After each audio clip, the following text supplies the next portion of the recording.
Thank you, Arun. A lot of people here. That's a good sign. As long as the attendance keeps rising over the coming years, we will be very, very happy. Let me talk about what we're facing. This is a recent history, inflation-adjusted history of oil prices from 1996 to 2011. Well, that goes to 2010, but that's the price today, roughly speaking, $100 a barrel. And you might ask, by 2020 or 2015, what will the price of oil be? And the answer is we don't know. It could be down here at $40 a barrel. It could be here at maybe $80 or $90 a barrel, or it could be up here. And so what do? Do we hope for the best, plan an economy at $40 a barrel, or plan for something different? Now, every time the price of oil goes up, we do this. And when the price of oil goes down, we do this. So what I suggest is let's take a longer-term, more measured approach to solving this problem. This is the oil trade, lots of barrels going back and forth, lots of barrels coming into the United States. About $1 billion a day worth of oil comes in, about $1 billion worth of money goes out. It's also redefining all the geopolitics of the world. And so, again, this is something I want to remind you of, that there's a lot of money flowing out of the United States. There's also going to be a tremendous increase in the demand for accessible, affordable, clean energy. And the accessible, affordable is very important. The sun and the wind actually are in most countries. And so that's another reason why will be a deeper demand for accessible, clean energy. And our national security is very dependent on our energy security. And I want to stress this, that the energy we create at home is wealth creation at home. And that's very important. So I think our strategy should not be one of hoping for the best and planning for the best, but let's decide where the world is going to be and skate where it's going to be, not where it's been. And I think Wayne Gretzky's "I skate to where the puck is going to be" is a good philosophy. And I think America should follow that philosophy. So we have to decrease our dependency on oil. So what are the steps we're taking? Well, we're increasing fuel efficiency. And just in case you're wondering, these are pictures of the Ford Fusion and the Chevy Volt. We are working to electrify vehicles. This is a FedEx all-electric truck and a Nissan Leaf. And we're also working on next-generation biofuels. These are 3 Department of Energy bioenergy institutes. They've been in operation for about 2.5 years.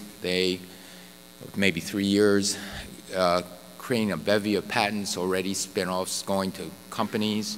And these are some of the Amyris is one company, for example, that is taking some of the intellectual property generated in these bioenergy institutes, JB in particular, and is already contracted with Brazil to set up a pilot plant. They think they can produce, using bacteria and feeding it simple sugars, they can produce diesel fuel and market it at $4 a gallon.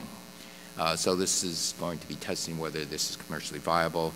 Another biotech company being supported by ARPA-e, so that this company is working on something that, so within the plant itself, there are peptide chains that would fold into enzymes after the harvest of the plant, and those enzymes would help digest the plant, so that the most costly part of the process of reducing grasses and straws and lignocellulose would then be actually supplied by the plant itself. So that's another novel approach. Not quite ready for prime time, but rapidly advancing, because some of the most rapidly advancing areas in science are in biotechnology. So anyway, there is a race going on to develop clean energy technologies that the world will demand. China, the EU countries, and others recognize there are huge opportunities, and they're investing big time. How much are they investing? Well, the top 10 countries in clean energy investments, as a fraction of the GDP, we have Spain, China, United Kingdom, Brazil, and so on, and the United States is down here, not doing as well. If you look at China in particular and look at how they're dealing with this energy challenge, they have, for example, installed the highest voltage and highest capacity and lowest loss high voltage lines in the world. They have an 800 kilovolt DC line and a 1,000 kilovolt AC line. The DC line, for example, can transmit electricity 1,200 miles with a 7% loss in energy. I looked up what the highest voltage, lowest loss DC lines in the United States were. If you wanted to transmit that far a distance with those lines, it would have lost 80% of the energy, not 7%. And so they're clearly now world leaders, and surprisingly or not so surprisingly, they feel that there's a huge market in the United States which will have to rebuild its high voltage infrastructure. Out of more than 60 nuclear power plants that have broken ground recently, China is broken ground in 25 of them. They've just recently surpassed the United States, the world's fastest supercomputer. They hold the record for the highest speed rail in the world, and in some of their rail lines they have scheduled speeds, not one-time record speeds, but actually schedules with 220-mile-an-hour operational lines, with plans for 5,600 miles of high-speed rail now under construction. By comparison, Japan has 1,500 miles, France has 1,100 miles, and U.S. defining high-speed rail of anything over 100 miles an hour has 0. And China will achieve, certainly in their plan mandatory, they will achieve 15% renewable energy by 2020, but the odds, betting odds, are they're going to get to 18, possibly even 20% renewables by 2020. They are also hard at work, and not only manufacturing, it's not only low-cost manufacturing, it's high-tech manufacturing, and this is the growth, the green curve is growth of China, the blue curve is the United States, the EU is holding steady, and if you go to China's factories, you find highly roboticized factories, hardly any people, very, very modern factories. Now, where are these investments coming from? And so there are several types of investments. There's asset financing. This is like project financing. This is what the United States and China and the rest of the world uses to install, for example, wind farms. And it's an indicator of deployment, and it directly is related to job creation. And you see that China is way out in front of the world. U.S. is second in asset financing. This is the deployment of clean energy technologies.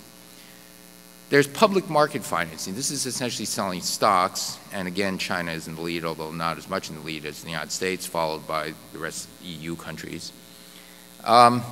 There's one area where we're ahead, and that's venture capital funding. And the United States is way in the lead. China's way down here. And so this is certainly one of the small businesses, the venture capital firms, that are certainly one of the things where we excel in and continue to excel. The mix of investments in venture capital are very different. In the previous slides, you see a large deployment of, blue is wind, by the way, yellow or orange is solar, and green all the rest of the renewables. So there's a huge deployment of wind, because that's getting to be a fairly mature technology and close to competitive with fossil fuel. But the venture capital money is now going to next generation biofuels, solar energy, energy efficiency, and smart grid technologies. A very different mix. So we have a race to repeat what I said. China, EU countries, and others are moving because they see this incredible economic opportunity. And what about the U.S.? Well, we are doing this.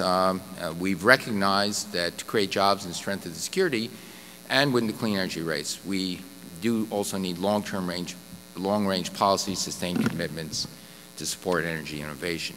And our our president is committed to making America the world's innovation leader. So what are we doing? Well, I was fortunate to accompany the president to Penn State to tour one of the engineering labs, and this happened to be sort of a meeting at Penn State where we were showcasing an energy hub that would develop energy-efficient buildings. Now, the accessible energy part is there, all countries have it, but the real question is, can the cost of clean energy, and by that I mean the full cost, the levelized cost of energy includes the CapEx, the operating expenses, the maintenance, the decommissioning, everything, can it really be competitive with fossil fuel? So this is from the America's Energy Future, a National Academy of Sciences and Engineering report, and it shows what the current cost of energy is by this dashed line. The new forms of energy, whether it even be new gas or new coal, will be slightly higher than this. But it also shows you where other forms of energy are. For example, here we have nuclear energy, which is more costly, but a large uncertainty because we don't actually know whether the new generation of plants can be built on time, on schedule. And so one of the things the Department of Energy is trying to do is help the industry get started to demonstrate that these new plants can be built on budget and on schedule. And if we do that, the cost will be driven down.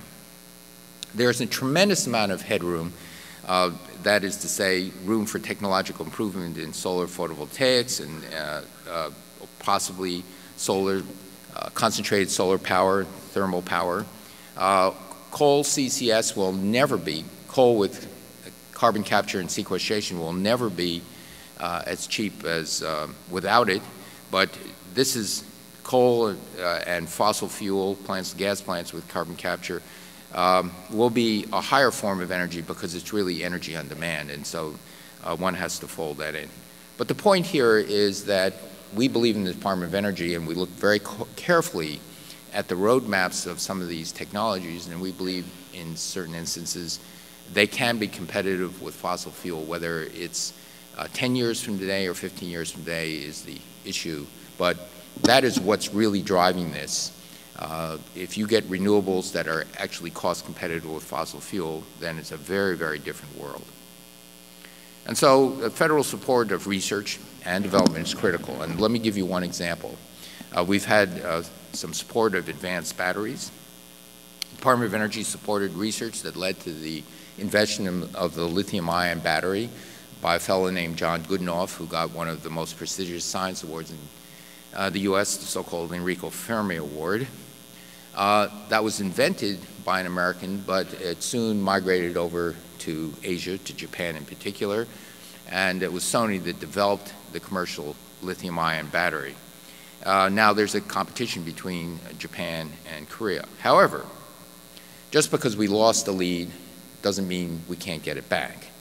And researchers at the Argonne National Laboratory developed a unique set of patents that described a cathode material not only made of lithium, but actually with a mixture of manganese. And so this additional new material has made these batteries much safer, less likely to catch fire, longer lasting, higher energy density, and less costly to manufacture. The remarkable thing about this battery is it grew out of very basic research by this team of Argonne scientists using an intense X-ray source, a synchrotron facility light source. The transition from scientific discovery to patent to licensing was just a few years. And then the discoveries that they've made are going to be going into the next generation Chevy Volt. Already LG Chem and General Motors are beginning to license their suite of patents. So very, very quick adaptation and deployment. Here's another basic research study that lent itself to very quick adaptation.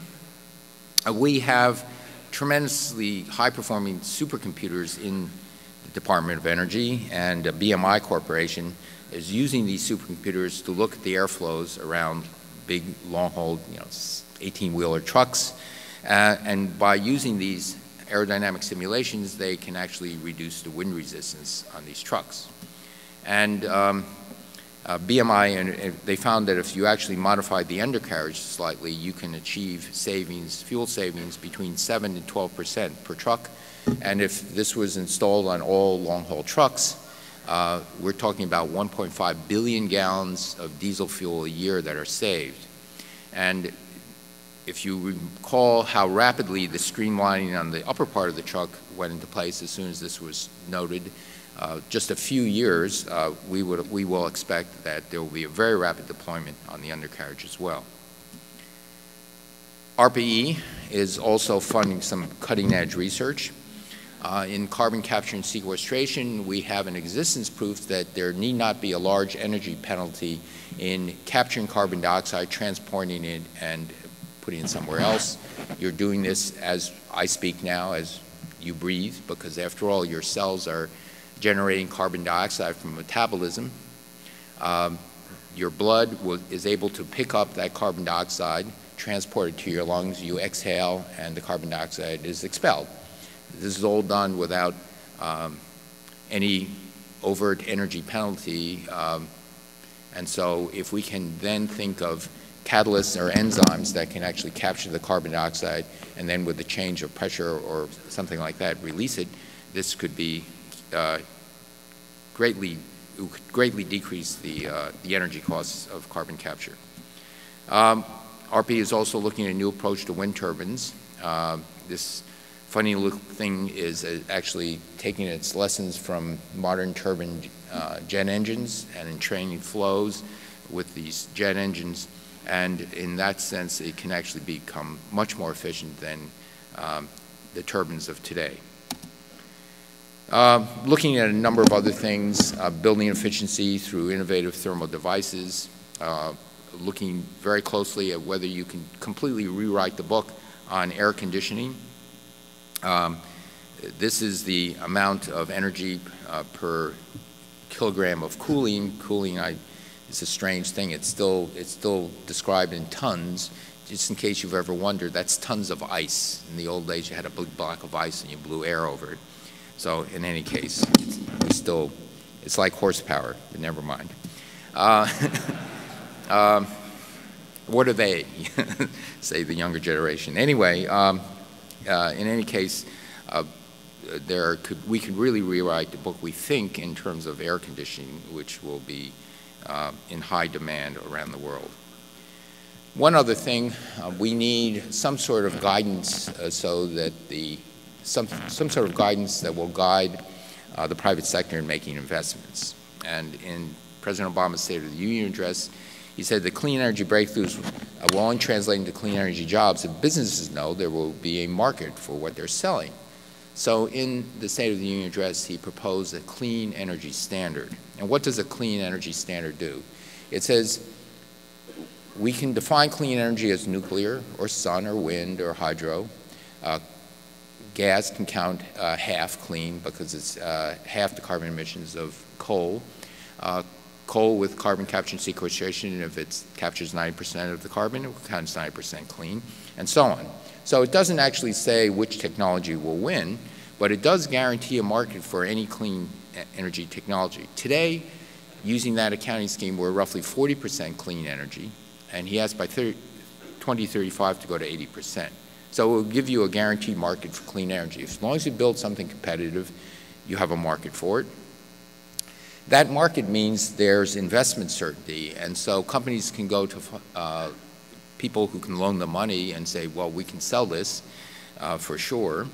That market certainty actually means that there's going to be a business, domestic supply lines spring up, especially in the heavy-duty equipment, for example, in wind turbines, in new power plants, new nuclear reactors. You need a certain number of orders in order for a manufacturer to actually set up a domestic supply line. But if it's heavy stuff, it's much more economical to set it up in the home country. And that's why China is deploying so rapidly. They actually want to set up domestic supply lines. And finally, if you look at the states that have renewable energy portfolio standards, that this demand certainty will actually stimulate long-term planning of the grid. So if you start with a clean energy standard 2035, all of a sudden you're going to get planning of the transmission distribution system, which you don't see in states that, for example, don't have this. And so this, again, stimulates the best type of investments over the longest period of time. So my take-home message, and this is the last slide, is that we still have the opportunity to lead the world in clean energy and capture jobs in the 21st century. But time is running out. Other countries realize this economic opportunity. They're moving very fast. It is a race, and the train's leaving the station. Thank you.